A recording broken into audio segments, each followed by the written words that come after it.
কেরানীগঞ্জে এক সময়ের প্রবাহমান সুভাদ্রা খাল এখন আবর্জনার ভাগার। এক যুগে 4 বার প্রকল্প নেওয়া হলেও বাঁচানো যায়নি খালটি।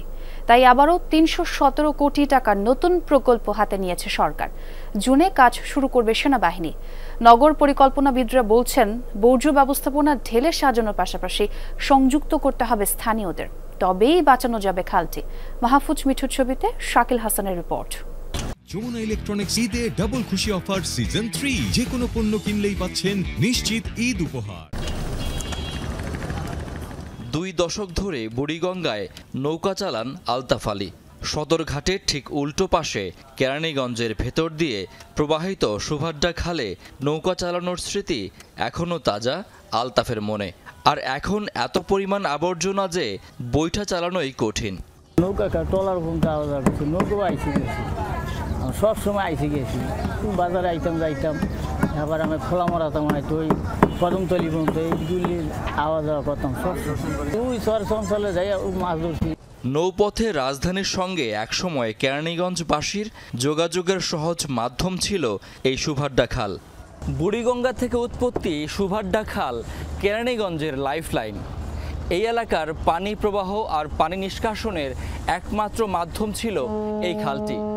কিন্তু এখন দখল আর এই আবর্জনায় খালটির অবস্থা এতটা মৃতপ্রায় যে এখন আর বুড়িগঙ্গার ঢেউ পৌঁছায় না এই খালটিতে।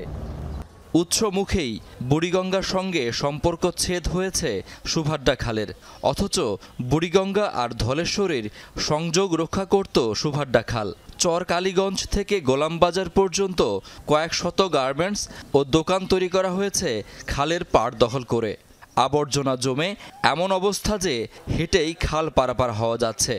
আশেপাশে গার্মেন্টস ফ্যাক্টরি বা ময়লা জন ফেলাই ভরিয়া ফেলাই, অনেক মশা এখান থেকে মানে আমাদের মার্কেটে ছড়া পড়তেছে। নদীরও মনে করেন যে অবস্থা খারাপ, শুধু খালগুলা নষ্ট হওয়ার কারণে। বাড়ির থেকে ময়লা বাদ আবর্জনা সবই খালের ভিতরে ফালাই দেওয়া যায়।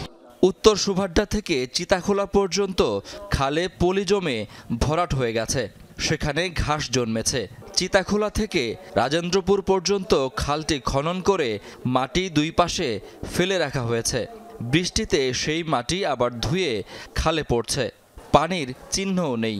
সুভাদ্রা খাল সংস্কারে গত 1 যুগে 4 বার প্রকল্প নেওয়া হলেও পানি প্রবাহ ফেরেনি। স্থানীয়রা বলছেন, কারখানা এবং গৃহস্থালী আবর্জনা ফেলার কোনো ব্যবস্থাই নেই এলাকায়, তাই সবাই আবর্জনা ফেলছেন খালে। আমি যদি সচেতন না হই, জনগণ যদি নিজের ভালো না বুঝে, তাইলে ময়লা হালাইলে আবার পরিষ্কার করলে আবার হালাইব। সবাই মিলে যদি উদ্যোগ নিয়ে মার্কেটে ভাই ময়লা ভালাইয়েন না, তাই তো ভালাইব না। নগর পরিকল্পনাবিদ আদিল মোহাম্মদ খান দীর্ঘদিন নদী খাল উদ্ধার আন্দোলনের সঙ্গে জড়িত। তিনি বলছেন, খালটি উদ্ধারে আইন অনুযায়ী দখলমুক্ত করে তদারকিতে স্থানীয়দেরও অন্তর্ভুক্ত করতে হবে। খালের প্রবাহ 20 ফিট পেয়েছি, 20 ফিটের মধ্যে আমি কাজ করব। তাহলে এই যে বাকি 40-80 ফিট যে অবৈধ দখল হলো, আপনি সেটাকে যদি লিগালাইজ করেন, তাহলে তো পরবর্তীতে অন্য দখলদাররাও ভাববে যে আমি যদি খালের কোনো একটা পাড় দখল করতে পারি, সেটাকে বাস্তবতাকে দেখিয়ে সরকার পরবর্তীতে আমাদেরকে ছাড় দিবে। রাষ্ট্রের পক্ষ থেকে ছাড় দেওয়ার কোনো সুযোগ নাই। সুভাদ্রা খাল সংস্কারে 317 কোটি টাকার এই প্রকল্প বাস্তবায়ন করবে বাংলাদেশ সেনাবাহিনী। জুনে কাজ শুরু হয়ে 2026 সালের জুনে শেষ হবে এই প্রকল্প। তবে আগের প্রকল্পগুলো থেকে শিক্ষা না নিলে সুভাদ্রা খালের ভাগ্যে জুটবে আরও 300 কোটি টাকার ব্যর্থতার গল্প।